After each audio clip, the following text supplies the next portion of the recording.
안녕하세요. 시니어 아카데미 한국사 강의를 맡은 이월순입니다. 오늘은 조선 제3대 왕 태종에 대해서 강의를 하겠습니다.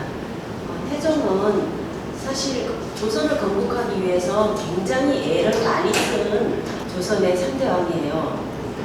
아버지 이성계를 도와서 사실 정몽주를 죽이고 새로운 왕조를 만들기 위해서 굉장히 애를 썼는데도 인정받지 못한 울분으로 사실 왕자의 난을 두 번이나 일으키면서 조선을 반석 위에 올려놓기 위해 굉장히 애를 썼죠.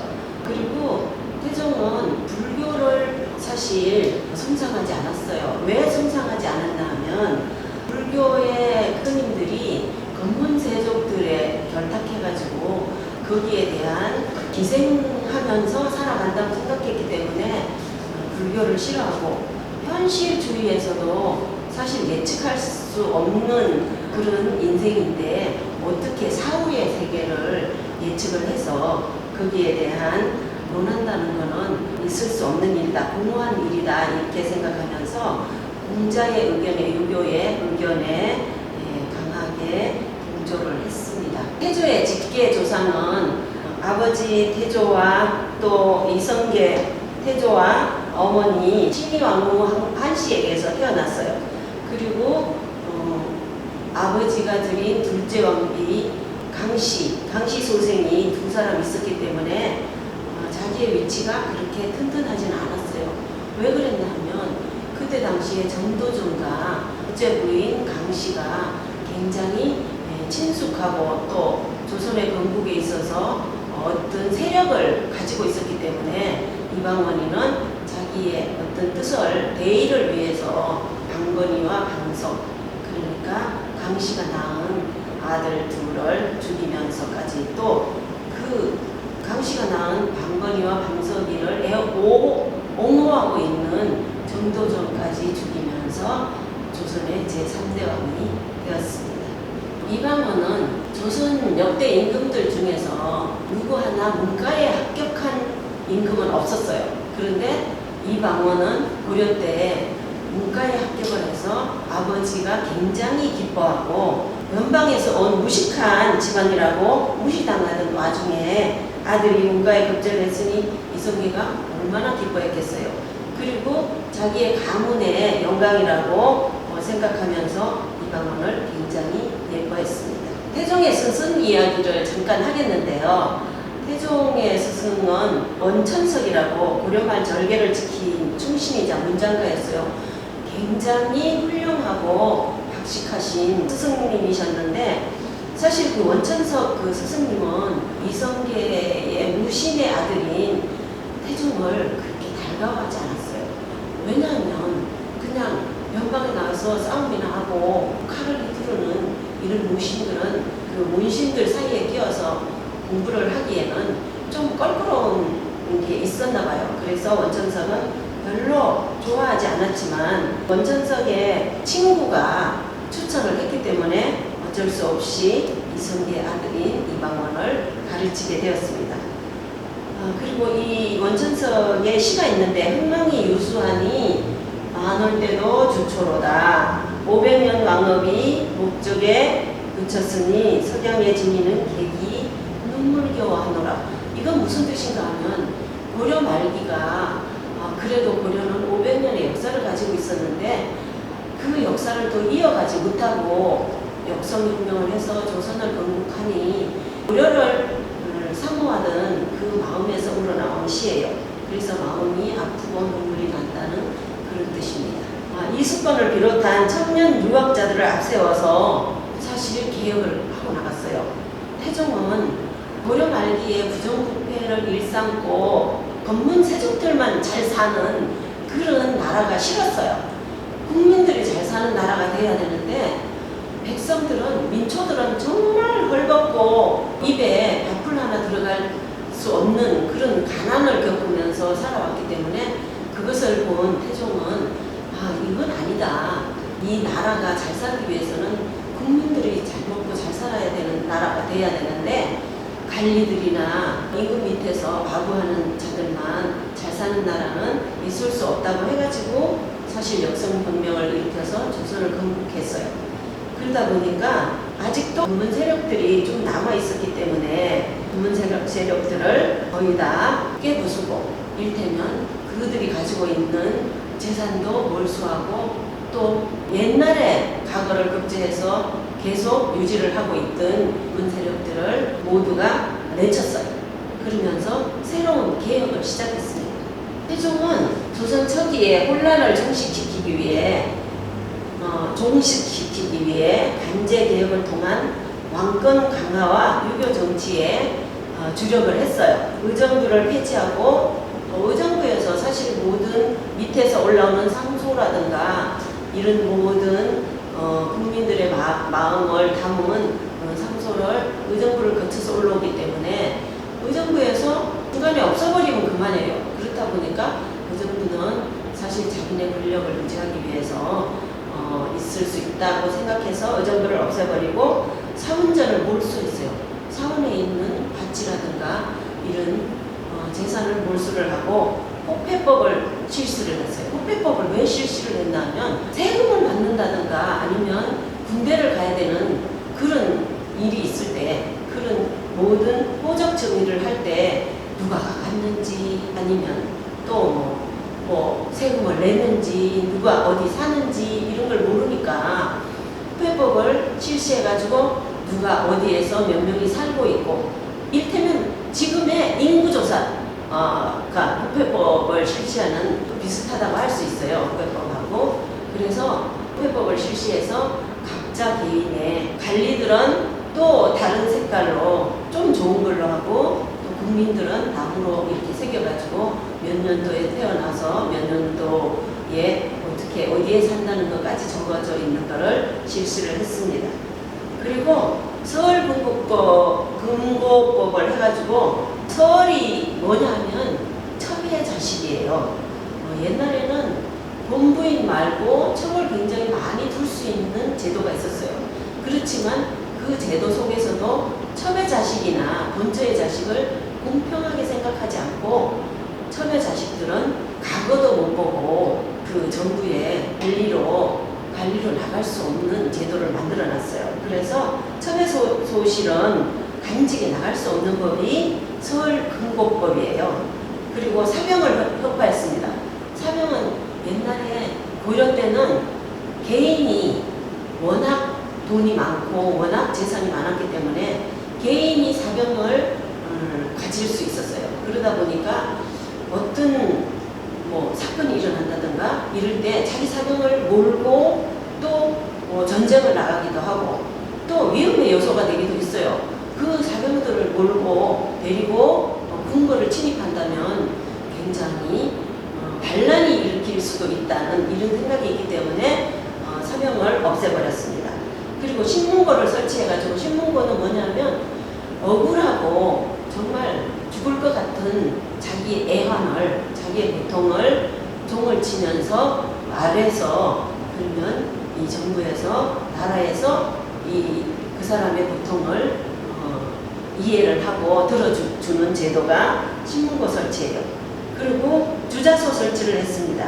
조선시대 활자를 새겨서 그거를 지금의 신문처럼 이렇게 찍어서 나오는, 그럼 글씨를 쓸 것 같으면 한없이 써야 되기 때문에 이 주자소를 설치하면 이 활자를 파가지고 탕탕탕탕 찍어서 나오면 많은 책을 만들 수도 있고 또 많은 어떤 보도를 나눌 수 있기 때문에 주자소 설치를 했고요. 육조 직계제를 만들었습니다. 육조 직계제라는 건 뭐냐면 2조, 호조, 예조, 병조, 형조, 공조 이렇게 육조가 상감에게, 이 폐하에게, 임금에게 올라가는데, 이 육조를 의정부를 폐했기 때문에 육조에서 바로 임금에게 상소를 올릴 수 있는, 또 아니면 세금 문제라든가 또 병권 문제라든가 이런 모든 문제들을 육조에서 바로 그 임금에게 올릴 수 있는 육조 직계제를 실시했습니다.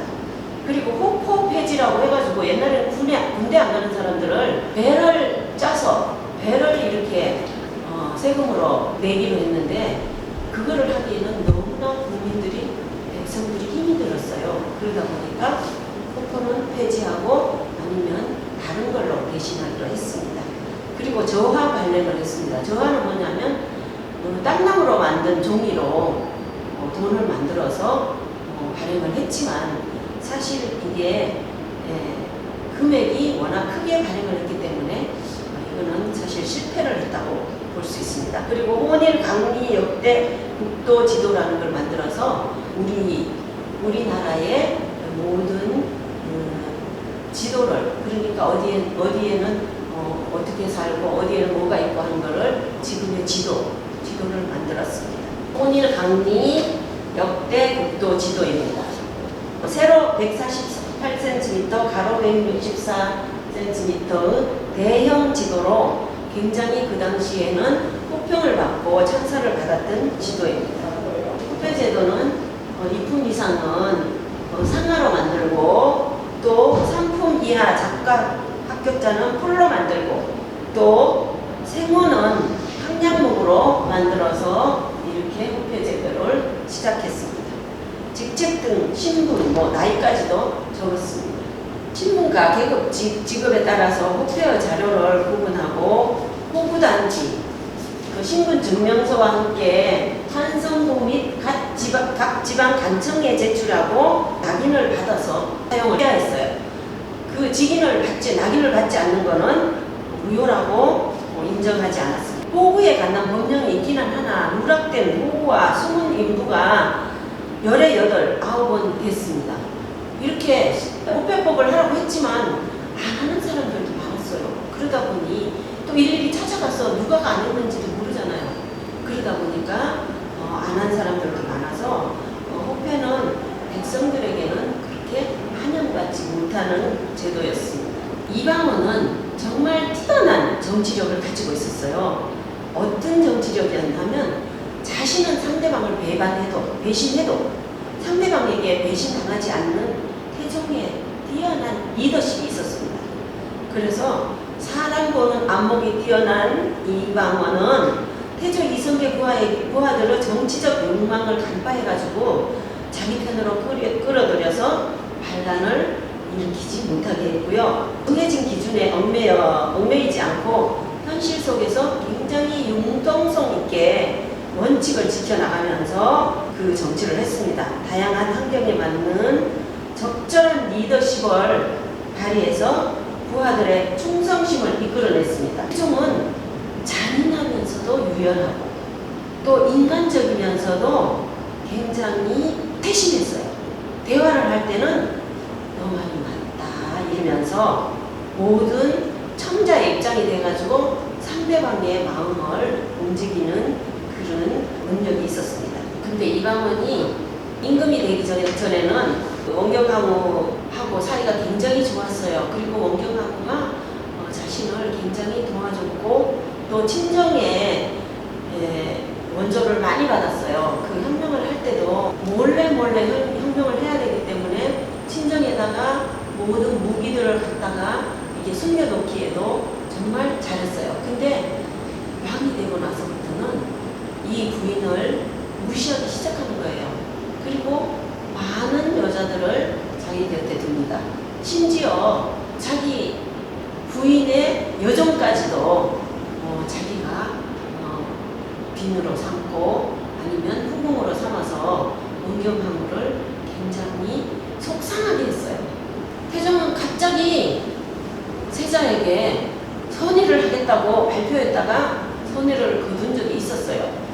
그때 당시에 세자가 누구였냐면 양녕대군이었거든요. 큰아들 양녕대군이었는데 이렇게 발표했다가 선의를 할 때 누가가 있었냐면 원경왕후 그 친정 오라비 민무와 무지리가 있었어요. 그 친정 오빠들이 내가 선의를 하겠다 이랬을 때 이분들이 막 입가에 미소를 지었대요. 그러다 보니까 내가 선의를 하게 되면 이 친정에 그 삼촌들이 굉장히 좋아하는구나. 또 왜 그랬냐면 양녕대군은 어렸을 때 외가에서 자랐어요. 그러다 보니까 양녕대군과 외삼촌들의 관계는 굉장히 돈독하고 친했습니다. 천안 민무부와 민무질은 교수형으로 세상을 떠나고 그 사형제였는데 그 나머지 두 형제도 민무희를 교수형에 처해서 친정 식구들을 모조리 몰살을 시킵니다. 그래서 동경항우는 정말 자기 뒤에는 아무도 없었어요. 그러니 이 태종과 맨날 싸움만 했습니다.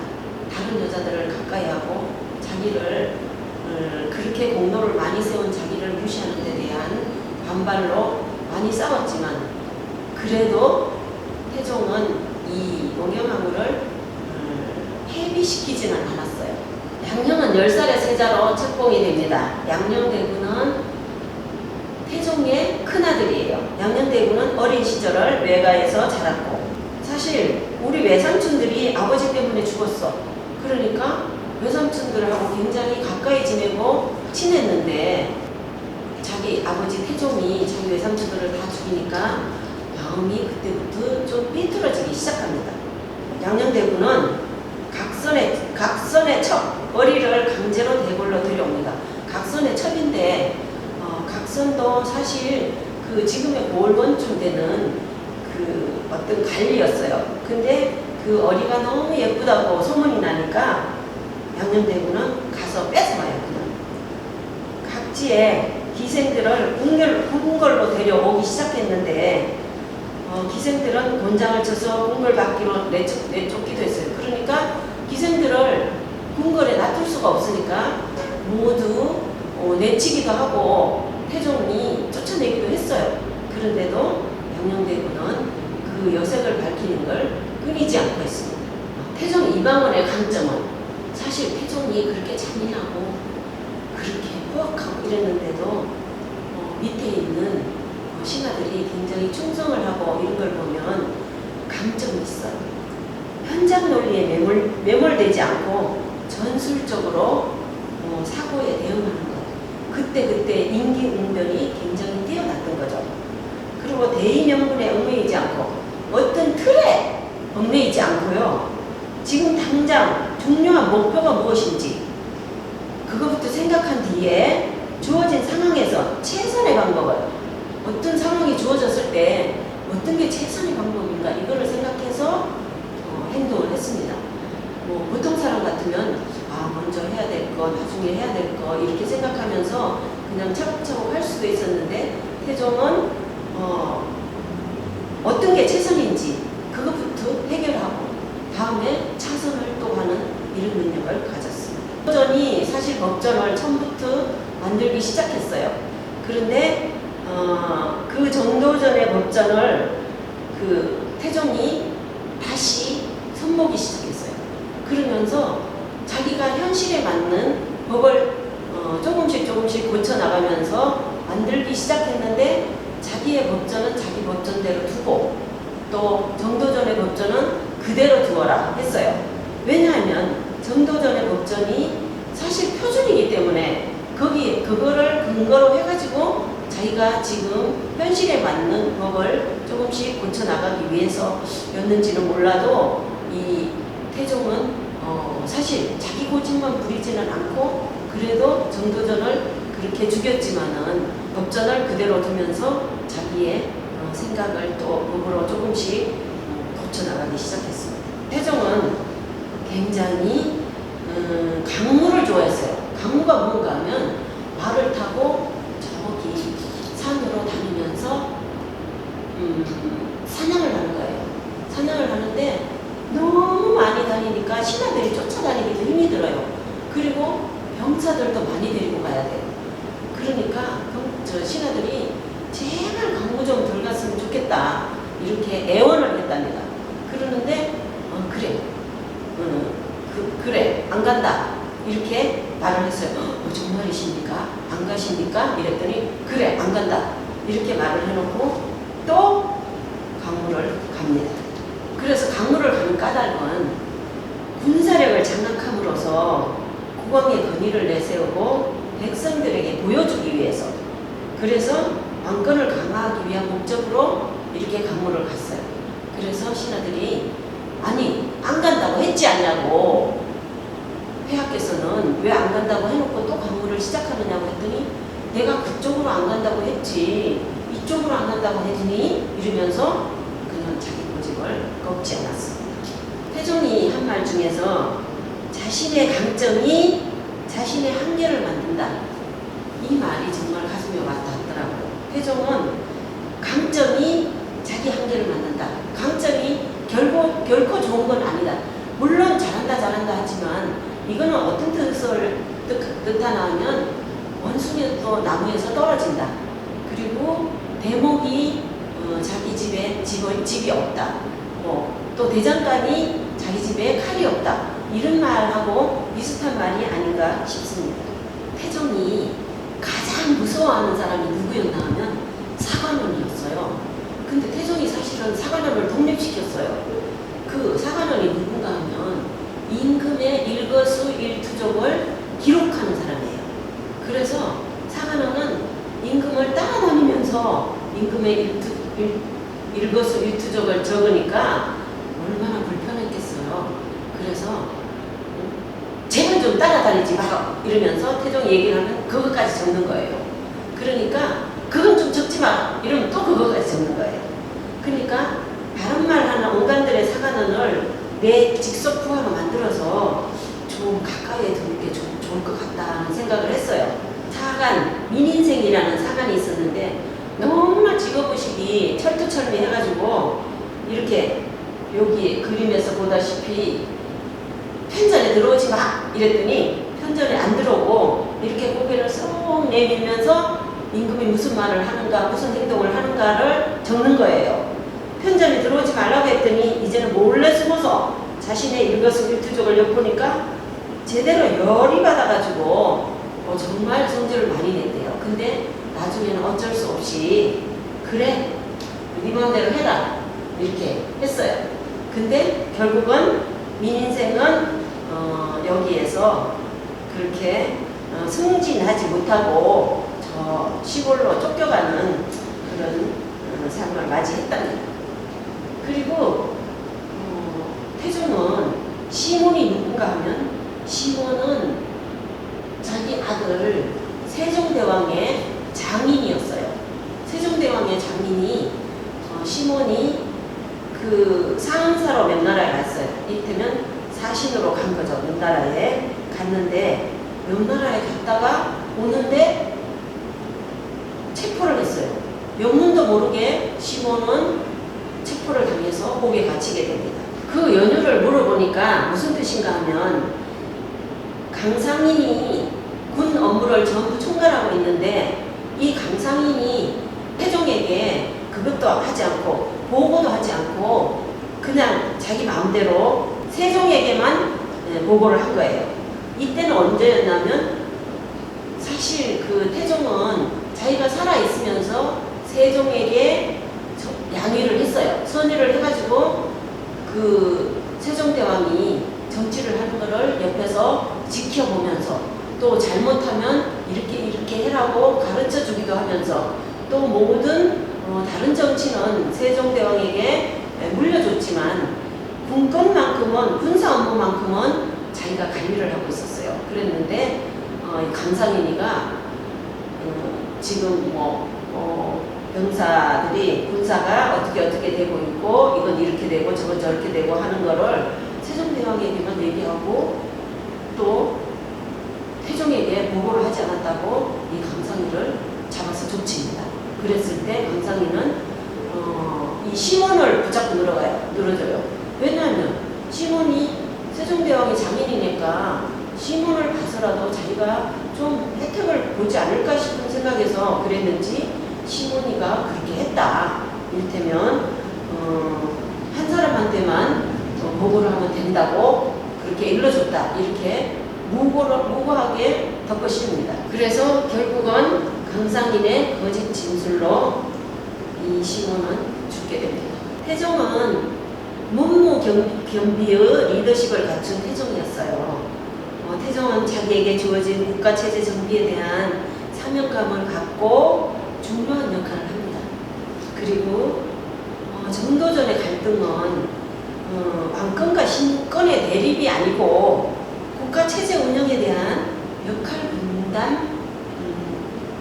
분담 논쟁으로 봐야 할 것이라고 말을 합니다.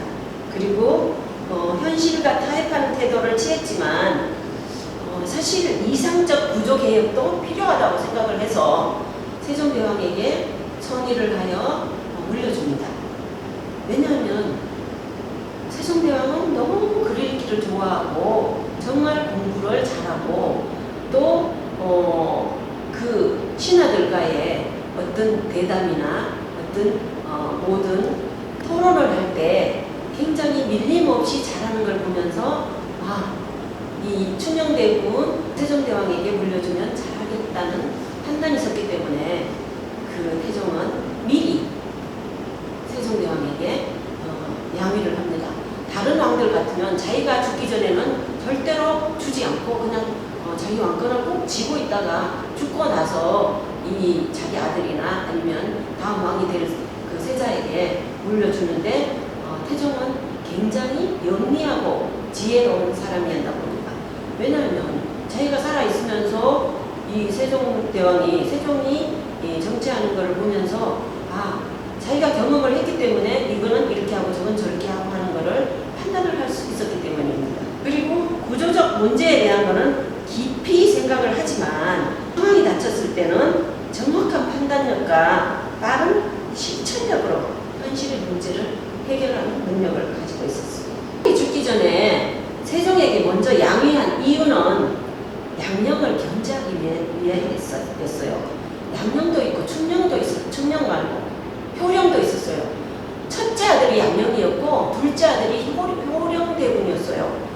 그러니까 첫째 양령이 자기 외삼촌을 죽이는 걸 보면서 삐뚤어 나가고 여자를 그렇게 거리 데려오고 이랬지만은 사실 효령대군은 형님을 그렇게 하는 걸 보고 나는 세자가 아니고 다음 왕이 될 사람이 아닌가 보다 생각하고 미리 절로 들어가서 스님이 되었습니다.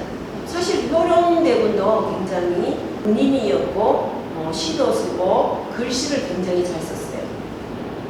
그래서 양령이 언제 또 반란을 일으켜서 이 세종대왕을 몰아낼지 모른다는 그 의심에서 가능성을 미연에 방지하기 위해서 태종은 세종에게 먼저 양위를 하고 왕의 즉위를 하게 했습니다.